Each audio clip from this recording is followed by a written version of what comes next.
अनिरुद्ध की जिंदगी में इस समय बहुत ही उलझन भरी स्थिति बनी हुई है। वह सोचता है कि अगर वह अर्सी को तलाक दे देता है तो क्या वह झनक के पास जा सकता है? क्या झनक उसे स्वीकार करेगी? हालांकि झनक की तरफ से उसे कोई सकारात्मक जवाब नहीं मिल रहा है। वह कहती है कि मैं तुम्हारी कभी नहीं हो सकती, यह बात को मैंने पहले ही साफ कर दी है। यह स्थिति अनिरुद्ध के लिए और भी जटिल हो जाती है क्योंकि झनक उससे कह रही है कि वे दोनों एक दूसरे के लिए बने नहीं हैं।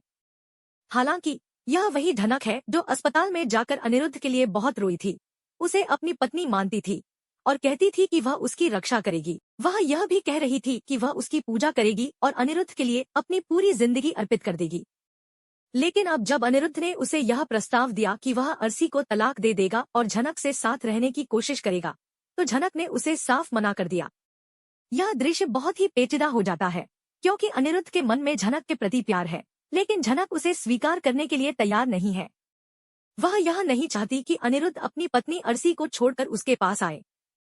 झनक का कहना है कि वह नहीं चाहती कि अनिरुद्ध के साथ उसका रिश्ता जुड़े क्योंकि वह मानती है कि वे दोनों एक दूसरे के लिए बने नहीं हैं। हालांकि वह यह भी महसूस करती है कि अनिरुद्ध का उसके साथ रहना उसकी इच्छा है, लेकिन वह चाहती है कि यह प्यार किसी और तरीके से हो, या शायद वह यह चाहती है कि अनिरुद्ध अर्सी के साथ ही रहे। इस बीच अनिरुद्ध को यह समझ में आ रहा है कि झनक से मिलने और उसे पाने की कोशिश करना शायद एक व्यर्थ की कोशिश हो सकती है।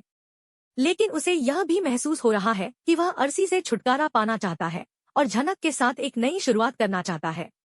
लेकिन झनक का दृष्टिकोण पूरी तरह से अलग है। वह कह रही है कि अगर अनिरुद्ध अर्सी को छोड़ने का सोच रहा है तो वह उसे इस रास्ते पर जाने का समर्थन नहीं कर सकती। झनक का यह विचार पूरी तरह से उलझन में डालने वाला है क्योंकि वह एक और अनिरुद्ध के लिए अपने प्यार का इजहार कर रही है, लेकिन साथ ही उसे यह भी कह रही है कि उनका भविष्य एक साथ नहीं हो सकता। झनक का यह आंतरिक द्वंद्व भी दिखाया जा रहा है कि वह अनिरुद्ध को चाहती है, लेकिन यह चाहत एक जटिल मोड़ पर पहुंच चुकी है। अब वह खुद को इस स्थिति से बाहर निकालने की कोशिश कर रही है। जब अनिरुद्ध उसे कहता है कि वह अर्सी को तलाक दे देगा, तो झनक का दिल दुविधा में है। वह नहीं चाहती कि अनिरुद्ध ऐसा कदम उठाए, लेकिन साथ ही उसे यह भी महसूस हो रहा है कि वह अनिरुद्ध के बिना अकेली है। इन सारी घटनाओं के बीच एक नया मोड़ आता है जब आदित्य कपूर की एंट्री होती है। आदित्य का झनक के जीवन में आना एक नई दिशा को दर्शाता है। आदित्य का झनक के साथ मिलकर काम करना और फिर अनिरुद्ध से इस मुद्दे पर बातचीत करना पूरी कहानी को एक नए आयाम पर ले जाता है। आदित्य और झनक का रिश्ता धीरे धीरे मजबूत होता है और इससे अनिरुद्ध की स्थिति और भी जटिल हो जाती है। अनिरुद्ध अब महसूस करता है कि शायद झनक के जीवन में वह अपनी जगह नहीं बना सकता, लेकिन वह फिर भी उसे पाने की कोशिश करता है। अब शो के मेकर्स ने जो दिशा चुनी है वह काफी विवादित हो चुकी। वे यह महसूस करते हैं कि शो का कंटेंट अब काफी कमजोर हो गया है। यह बात भी सामने आई है कि लोग अब इस शो को देखकर थक चुके हैं और वे इसकी कहानी को एक स्थिर दिशा में देखना चाहते हैं। दर्शकों का कहना है कि यह ड्रामा अब ज्यादा लंबा खींचने की बजाय जल्द ही इसे खत्म किया जाए। दर्शकों की प्रतिक्रियाओं से यह साफ हो जाता है कि वे अब इस ड्रामा को लेकर बहुत उत्साहित नहीं हैं। शो में कुछ नया दिखाने की बजाय पुराने ट्रैक को बार बार रिपीट किया जा रहा है, जिससे दर्शक ऊब चुके हैं। वे चाहते हैं कि शो के मेकर्स किसी निर्णायक मोड़ पर पहुंचे ताकि कहानी को एक सही दिशा मिल सके। दूसरी ओर मेकर्स ने इस शो को खींचने के लिए कई सारे एंगल्स डाले हैं, जैसे कि झनक और आदित्य की बढ़ती नजदीकियां और अनिरुद्ध की अर्सी के साथ स्थिति। लेकिन इस सब के बावजूद कहानी में कोई ठोस प्रगति नहीं हो रही है। दर्शकों का कहना है कि शो में अब सिर्फ टाइम पास हो रहा है और कोई भी गहरी और सशक्त कहानी नहीं दिखाई जा रही। अंततः यह सब इस बात की ओर इशारा करता है कि अगर शो के मेकर्स झनक और अनिरुद्ध के रिश्ते को एक स्थिर और स्पष्ट दिशा में नहीं लाते, तो दर्शकों का गुस्सा और बढ़ सकता है। क्योंकि जितना समय यह कहानी खींचेगी, उतना ही शो के प्रति दर्शकों का प्यार कम होता जाएगा। इसलिए अगर मेकर्स चाहते हैं कि यह शो सफल रहे, तो उन्हें जल्द ही कहानी में बदलाव लाना होगा और दर्शकों को एक मजबूत और स्पष्ट दिशा दिखानी होगी। अब इस कहानी में बहुत सी बातें चल रही हैं जो समझ से बाहर हैं। मैं जानती हूँ कि मेकर्स कहानी को कैसे मोड़ रहे हैं, लेकिन इसके अलावा जो कुछ भी दिखा रहे हैं वह समझ में नहीं आता। यहाँ पर झनक और अनिरुद्ध के बीच कुछ खास दिखाया जा रहा है। अर्सी से अनिरुद्ध का बदला लेने के लिए अब इस घर में झनक आ चुकी है और बहुत कुछ बदलने वाला है। नए मोड़ की शुरुआत हो चुकी है और हम देख सकते हैं कि शुभंकर बोस और कमांडो 4 कुछ बड़े बदलावों के लिए मजबूर हो रहे हैं। कहानी में सृष्टि का भी रोल आता है, जो झनक के पास अपना हक मांगने के लिए आई है। विभूषा जी भी अपनी दौलत को लेकर कुछ सवाल उठाती है और यहाँ पर हमें बहुत सारी चीजें दिखाने की कोशिश हो रही है, लेकिन अंत में वही गोल गोल घुमाई जाती कहानी ही सामने आती है। चांदी शर्मा, जो एक अलग लेवल पर दिखाई जा रही है, उनके रोल में ग्लैमर का भी थोड़ा सा तड़का लगाया गया है। उन्हें अच्छे कपड़े पहनाए जा रहे हैं और फैशन का भी ध्यान रखा जा रहा है, लेकिन इस सब के बीच झनक को धक्के मारे जा रहे हैं। इन सब बातों को दिखाने का तरीका भी काफी घिसा-पिटा सा लगता है। अब जहां तक बात अनिरुद्ध की है, तो उसने अपनी आजादी की बात की है। उसने अर्सी से तलाक लेने का फैसला किया है और झनक से सवाल किया है कि क्या वह उसके साथ आएगी या नहीं। उसने साफ तौर पर कहा कि वह अर्सी के साथ नहीं रह सकता और उसे अब अपने जीवन में आजादी चाहिए। लेकिन झनक का जवाब कुछ और ही था। उसने यह कहा कि वह किसी के रिश्ते को तोड़ने वाली नहीं बनना चाहती। अगर हम ध्यान से सोचें तो यह सवाल उठता है कि झनक इस स्थिति में क्यों है।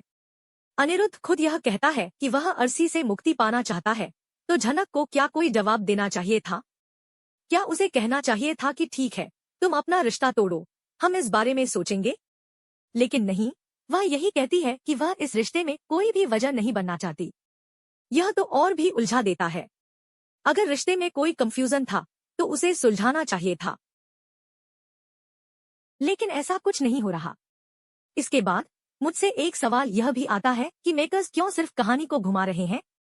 कहानी में कोई लॉजिक या सेंस नहीं दिखाया जा रहा है। हर बार एक ही बात को दोहराया जा रहा है और ड्रामा की बजाय कुछ समझ में नहीं आता। इस बात का कोई ठोस जवाब नहीं है कि कहानी को क्यों इस तरह से बढ़ाया जा रहा है। हर एपिसोड में वही पुराने सवाल, वही पुराने मुद्दे बार बार उठाए जा रहे हैं और बिना किसी ठोस समाधान के छोड़ दिए जा रहे हैं। अब हम बात करते हैं अनिरुद्ध की, जो धीरे धीरे अपनी बातों को सुलझा रहा है, लेकिन उसकी बातों में कोई सच्चाई नहीं झलकती। कभी वह कहता है कि झनक के साथ रहना चाहता है, कभी कहता है कि वह अर्सी से मुक्ति पाना चाहता है। अब यह उलझन तो साफ नहीं हो रही। यह सब बातें बस इसलिए चल रही हैं ताकि दर्शकों का ध्यान टिके रहे और शो के टाइमिंग को और बढ़ाया जा सके। जहां तक एक्टिंग की बात है, तो इन लोग जो एक्टिंग कर रहे हैं वह भी बहुत ज्यादा ही बकवास लगने लगी है। वे लोग जितना वक्त खींच सकते हैं उतना खींच रहे हैं। डायलॉग्स की जो डिलीवरी है वह भी धीरे धीरे की जा रही है, जिससे कहानी में कोई खास बदलाव नहीं आ रहा। बार बार एक ही बात दोहराई जाती है और दर्शकों को वही पुरानी बातें दिखाई जाती हैं। एक बार फिर से वही घिसी-पिटी बातों को दिखाकर शो को खींचने की कोशिश हो रही है। अब यही होता है, जब कहानी में कोई ठोस दिशा नहीं होती तो उसे जितना ज्यादा खींचा जा सकता है खींच लिया जाता है। लेकिन क्या यह सच में दर्शकों को पसंद आता है? क्या शो को सिर्फ इसलिए खींचा जा रहा है ताकि कुछ और एपिसोड बन सके? अगर कहानी की दिशा साफ होती तो शायद इसे दर्शकों का ज्यादा ध्यान मिल सकता था, लेकिन इस समय तो यह पूरी तरह से निराशाजनक लगता है। और हाँ, इस बीच प्यार और नफरत का जो कॉन्सेप्ट दिखाया जा रहा है वह भी थोड़ा उलझा हुआ है। प्यार से नफरत तक का सफर बहुत ही अजीब तरीके से दिखाया जा रहा है। यहाँ पर यह बताने की कोशिश हो रही है कि नफरत भी प्यार का एक रूप हो सकता है, लेकिन इसको सही तरीके से पेश नहीं किया जा रहा। इसके बजाय यह सब कुछ बहुत ही उलझन भरा हो गया है। अब अगर हम झनक और अनिरुद्ध की केमिस्ट्री की बात करें तो वह बिल्कुल भी पक नहीं पा रही है। इन दोनों के बीच कोई वास्तविक कनेक्शन नजर नहीं आता। यह जो कनेक्शन दिखाने की कोशिश की जा रही है वह भी बहुत ही कमजोर है। कोई भी व्यक्ति जो इसे देखेगा उसे यह लगने लगेगा कि इन दोनों के बीच कोई भी गहरी भावना नहीं है। सब कुछ सिर्फ शो को खींचने के लिए दिखाया जा रहा है ताकि दर्शकों का ध्यान बना रहे। तो कुल मिलाकर मैं कह सकती हूँ कि इस शो में कोई सेंस नहीं है, कोई लॉजिक नहीं है। हर बार वही बात, वही ड्रामा, वही कहानी की जंग। क्या यह सिर्फ दर्शकों को इमोशंस के जरिए गुमराह करने का तरीका है?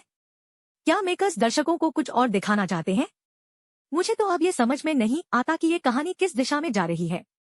अब अगर आप मुझसे पूछें कि क्या यह रिश्ता टूटने वाला है, तो जवाब साफ है कि इस रिश्ते में कोई मजबूती नहीं है। यह कच्चा रिश्ता बस एक टेंशन का कारण बना हुआ है जो समय के साथ और भी ज्यादा उलझेगा। इसलिए मुझे नहीं लगता कि यह कोई अच्छा रास्ता साबित होगा। आखिर में अगर आपके पास इस शो के बारे में कोई राय हो तो मुझे जरूर बताइएगा। क्या आपको लगता है कि इस कहानी में कुछ बदलाव हो सकता है? क्या अनिरुद्ध और झनक का रिश्ता सच में कायम रहेगा या यह भी एक और ड्रामा साबित होगा?